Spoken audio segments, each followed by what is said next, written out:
Welcome to Wine, Food and Travel with me, Marc Millon, on Italian Wine Podcast. Listen in as we journey to some of Italy's most beautiful places in the company of those who know them best, the families who grow grapes and make fabulous wines. Through their stories, we will learn not just about their wines, but also about their ways of life, the local and regional foods and specialities that pair naturally with their wines, and the most beautiful places to visit. We have a wonderful journey of discovery ahead of us, and I hope you will join me.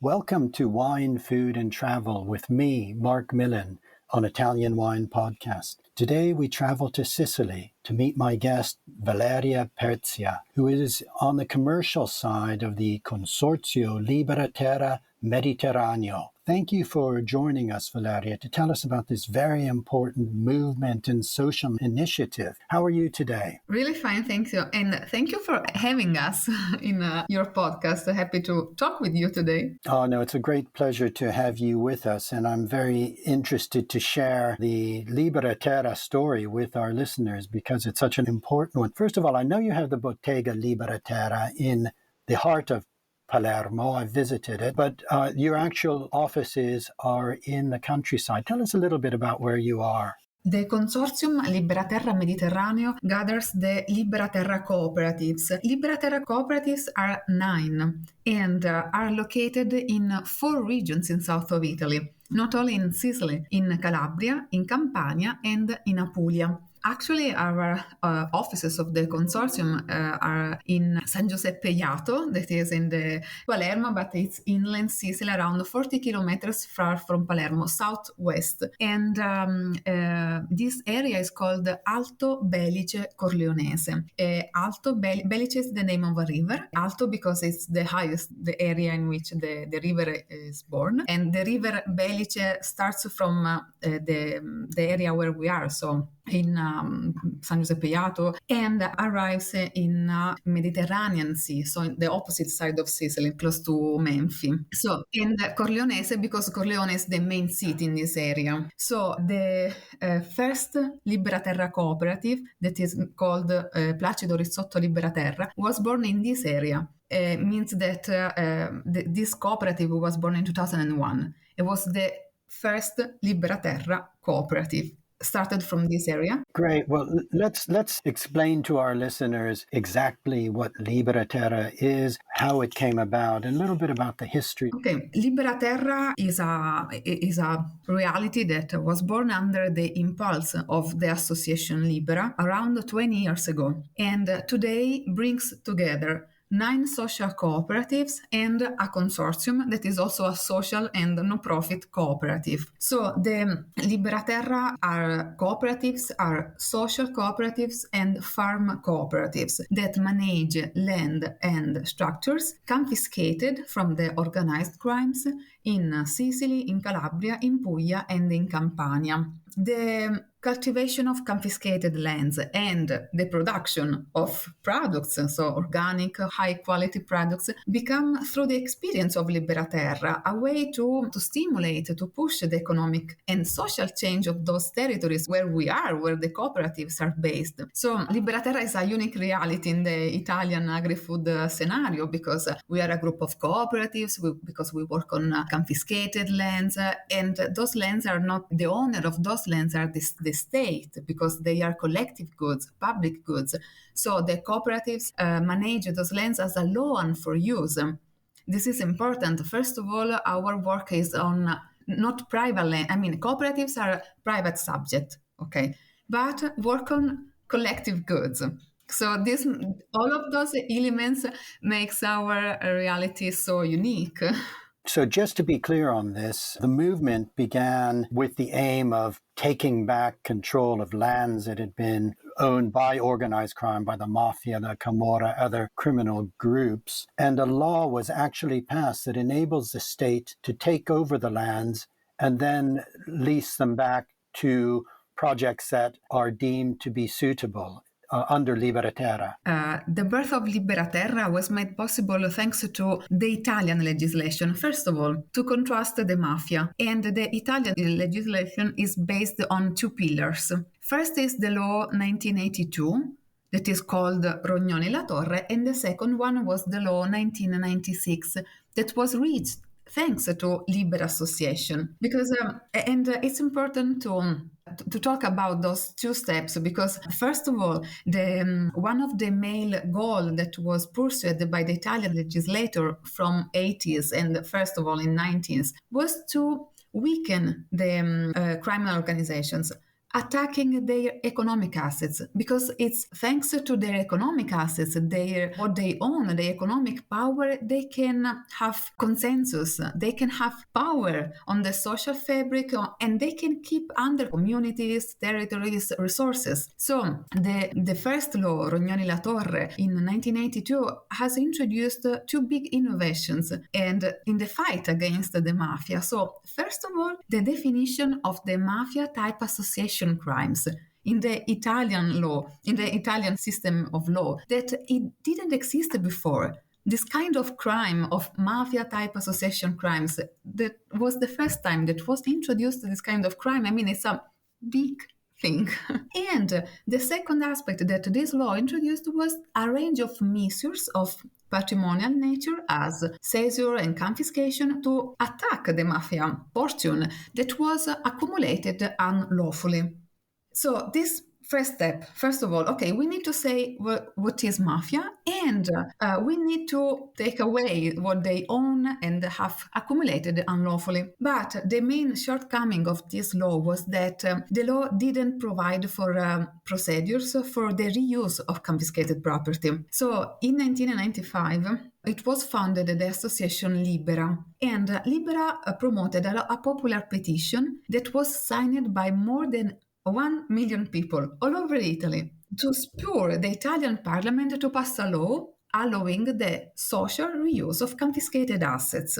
And the petition leads to the approval of a law 109 in 1996. So, according to this law, the public local administrators, so municipalities, are the owner of the confiscated assets and can grant the confiscated assets to third parties as organizations or associations, social cooperatives, for the social and productive reuse of the confiscated assets. So, thanks to this second law, of course, the first law, 1982, and the second law, Libera Terra can arrive. We succeed in talking about Libera Terra. In fact, but it was not immediate. In fact, in 2000, as to carry out the application of the law 1996 and to show how the reuse of confiscated assets could be an opportunity. Okay, a big opportunity for the economic development of the territories freed from the mafia, Libera promoted the birth of Libera Terra project. Okay, so Libera Terra, free land. It's a really positive and hopeful movement that's really gathered strength since this time. Absolutely, yes. In 2001, when the first Libera Terra cooperative was founded by means of public tender notice, named the cooperative is Placido Rizzotto in Sicily, in the Alto Belice Corleonese, so where we are based, was absolutely the first the first experiment, the first reality of a cooperatives working on confiscated assets in Italy. It was a big news. And they started, the first cooperative started in working around 100 hectares, just 100 for the first time, cultivated with cereals mostly, and just a small part of vineyards. In fact, in 2002, it was the launch of the first Libera Terra product, that was pasta, followed by many others. In fact, in the next years, starting from 2005 until 2014, other Libera Terra cooperatives were born. And all working under the Consorzio Libera Terra Mediterraneo brings together all of these products and produce that are produced in the different cooperatives. Yeah. Actually, the consortium was born in 2008, and it's a business tool of Libera Terra because it was established by the cooperatives, because the cooperatives Libera Terra are the member of the consortium, because the purpose was to bring together the farming activities of each cooperatives So each cooperatives produce raw materials as cereals, as oranges or olives or tomatoes. It depends where the cooperatives are located. So the idea and the idea of the consortium is to bring together the farming activities of each cooperatives and valorizing the agricultural production and so processing the raw materials in finished products with the brand of Libera Terra and to face the market in just a single body. Okay, so the organization is this one. Behind, there are 9 social cooperatives, farm cooperatives. Farm because their role is to cultivate the lands organically, okay, producing the raw materials. Then the consortium is focusing on processing the raw materials. But I need to underline that the consortium act in order to put together all of the agricultural farming. Okay, so when you, for example, see the Libera Terra pasta is produced thanks to the cereals that comes from all of the cooperatives Libera Terra. Okay, it's not that just one product comes from just one cooperative and another from another. So it's a really unique production behind. Then the consortium process the raw materials because the consortium work with third parties, with a pasta factory, with a marmalade factory, and at the end market the products. And we produce around 70 different food and wine products. So it's important that behind there is an important coordination. Okay. Of course.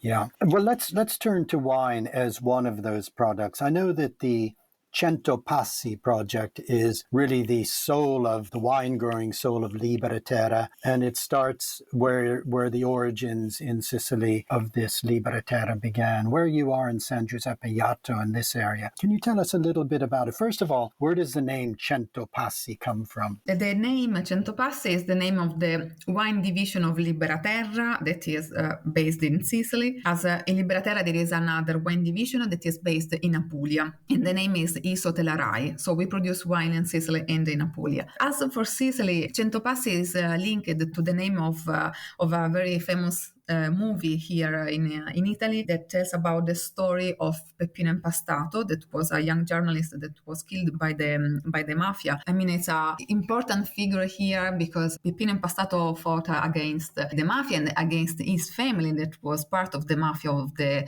Genies where he's born and where he used to live. So he created a radio and through this very important tool, he broadcast the presence of the mafia and the influence of the mafia in the economic affairs of the area. So we decided to use this name to link to this important figure, this important role and brave person. Okay, so yes, it's a very powerful movie. I've seen it, and it really does tell the story of the courage of people that have fought and stood up against the mafia. And Alto Belice Corleonese were the first cooperative. The Placido Rizzotto cooperative was formed, is actually an area very well suited to high quality viticulture. So it's a good place to be cultivating the native grape varieties of Sicily and producing a really impressive range of wines. Yes, it's in an area.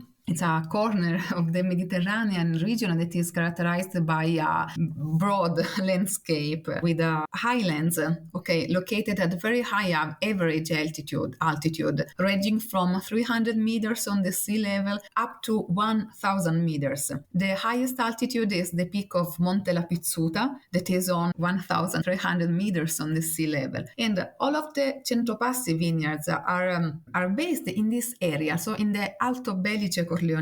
We cultivate 70 hectares in organic farming with mostly Sicilian local grapes as Grillo, Catarratto, Nero d'Avola, Perricone, Nerello Mascalese. The hectares of vineyards are farming by 3 Libera Terra cooperatives. The 3 Libera Terra cooperatives that are based in the Upper Belice Corleonese. So I mean, we produce around 500,000 bottles, and we produce 3 lines of wines. Lines Placido Rizzotto, that is a blend of local and some international grapes that we we found and we go ahead in the cultivation. All of the hectares that are vineyards right now, some of those hectares were already cultivated with vineyards when the cooperative started in working the lands. In other cases, it was the decision of the cooperative, considering the kind of soil, the kind of location, to say, okay, in these lands, I think that the best way as to valorize the lands, okay, is to cultivate grapes. So we started in planting or replanting some particular varieties. For example, in the highest vineyards that we cultivate is in Portella della Ginestra, and the vineyards is on quite 1,000 meters. It's a Wow, it's very, very high. Yeah. spectacular area. And it's just 1.5 hectares. And we decided to cultivate at this altitude Nerello Mascalese and Nocera. It was a vineyard planted in 2014, so was not pre-existent, but it's a way to valorize this area. And we said, okay, we are in the Alto Belice Corleonese, and here it's common to cultivate Nero d'Avola, Perricone, but let's try how a variety as Nerello Mascalese, that usually is cultivated and grown in the east part of Sicily, in the Etna area. Let's talk about our version of Nerello Mascalese in this area that is characterized by this altitude and this kind of soil full of rocks. I mean, it's a charming area, first of all, and then it's linked to the story of this area, because Portella della Ginestra was the theater of a massacre that was in 1947. Yes, that was a famous outrage, that massacre. Yeah. And in fact, all of the main vineyards, or the vineyards that produce some of the flagship wines, are linked to where the lands were confiscated, in fact, even down to the clans from whom they were confiscated. For example, I particularly like the Catarato from the Terre Rosse di Giabascio, a really expressive, almost floral expression of this great Sicilian native grape variety. And it's very interesting to note that was land confiscated from the Brusca clan. So Libera Terra is very clear in making, with these wines, letting people know the origins of the lands. That's part of the important message too. Is that right? Yeah, absolutely. I mean, in our range of cru wines, so 100% variety coming from one single vineyard, the name of the name of the wines is linked to the kind of soil and the name of the area in which the vineyards are located. So it's kind of identity card, but it's important because we exist and we want to valorize the area in which we are. So taking the best of this, and we do this first of all with an approach that is avoiding a standard approach, but have a tailored management of each vineyard, focusing on the specific characteristics of each vineyard. During the complete year, we put so many high attention on the timing of the harvest, and of course with the organic method. I mean, in wines product, but in each kind of fruit products, the idea is absolutely to focus on the quality, starting from in each aspect of the phases, from the agricultural side to the end of the products, because it's through putting it on the market and selling and commercialize the best products we can produce is a way to know Libera Terra, and it's a way to let our reality be prosperous and can exist not only today but have a long perspective.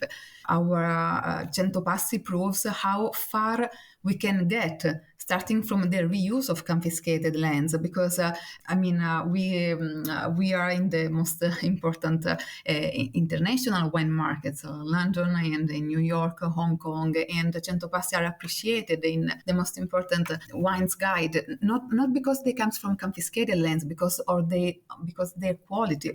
The quality of the products, yeah. Absolutely. This is the most important aspect for us. Focusing and all of the efforts is on the quality of the products. And so when 100 Passi can reach some high point and some high recognitions, we are proud of this. Of course. And well, quality also is behind, as you're saying, everything that the cooperatives produce. Let's talk about some of the food products that Libera Terra produces and which Libera Terra Mediterraneo is involved in processing and indeed marketing. Yeah, we produce many kind of products, from pasta, biscuits, bakery products, legumes, extra virgin olive oil and preserves, marmalades, liqueurs.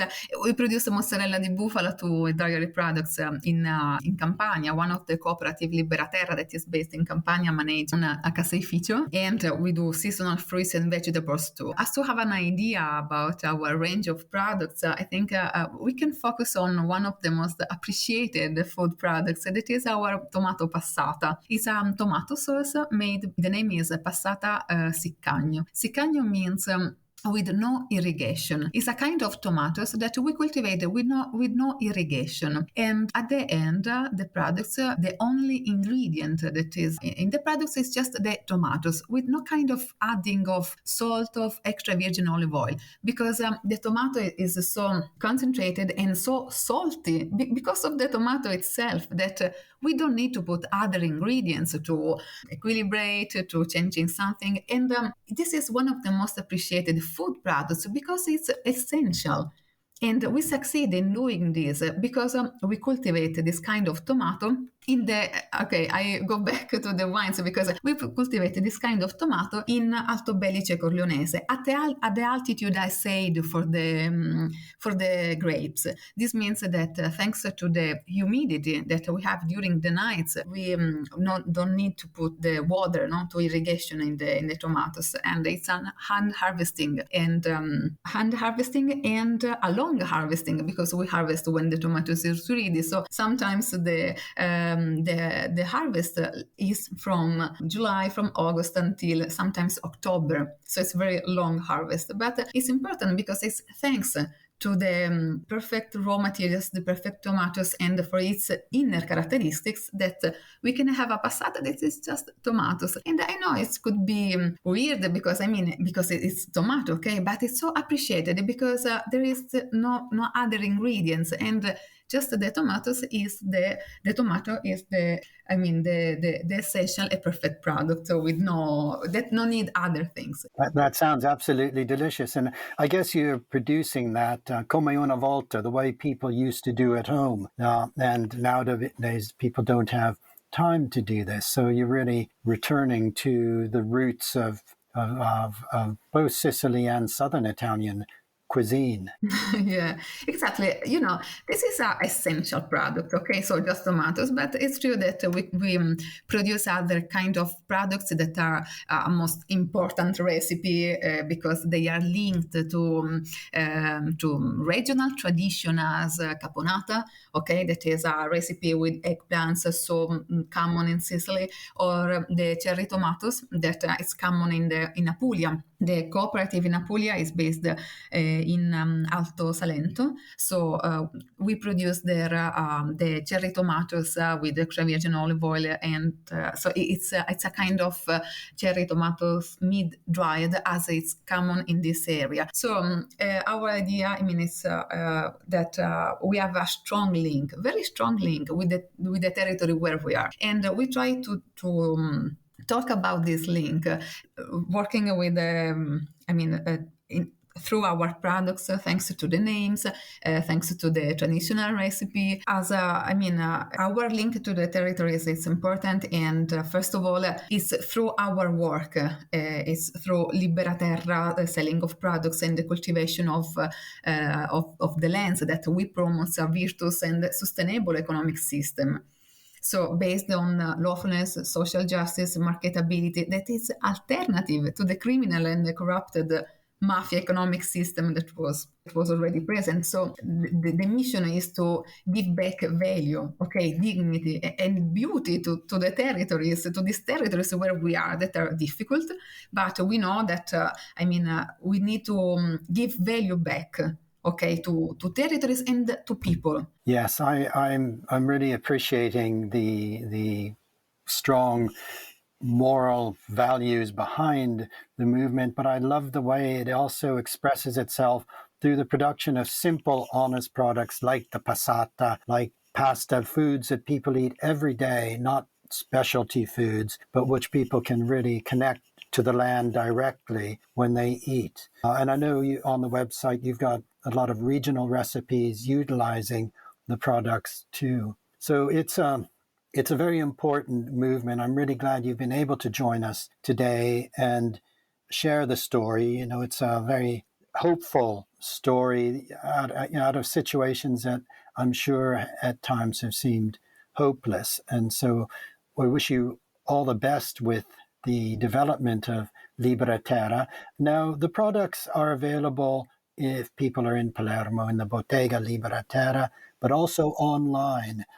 Do you ship outside of Italy? Yeah, we can ship outside Italy too. Yeah, for private, and we work with importer and distributors too, depending on the countries. So okay, and I know the wines are exported as well. They're found in markets internationally. Yeah, absolutely. Okay, and the web address for the Bottega Libera Terra, is that bottegaliberaterra.it? Yeah, exactly. It's correct. Okay, so people can find out more there. Well, Valeria, it's been a real pleasure talking to you this morning. Thank you very much for joining us.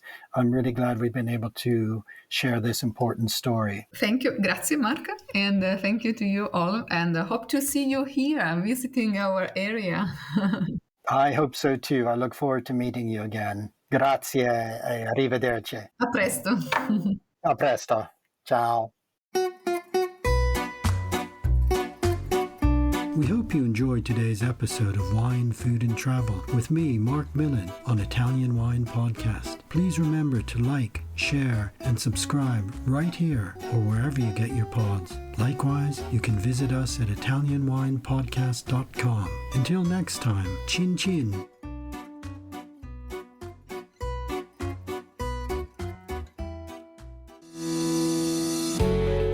Hi guys, I'm Joy Livingston and I am the producer of the Italian Wine Podcast. Thank you for listening. We are the only wine podcast that has been doing a daily show since the pandemic began. This is a labor of love and we are committed to bringing you free content every day. Of course, this takes time and effort, not to mention the cost of equipment, production, and editing. We would be grateful for your donations, suggestions, requests, and ideas. For more information on how to get in touch, go to italianwinepodcast.com.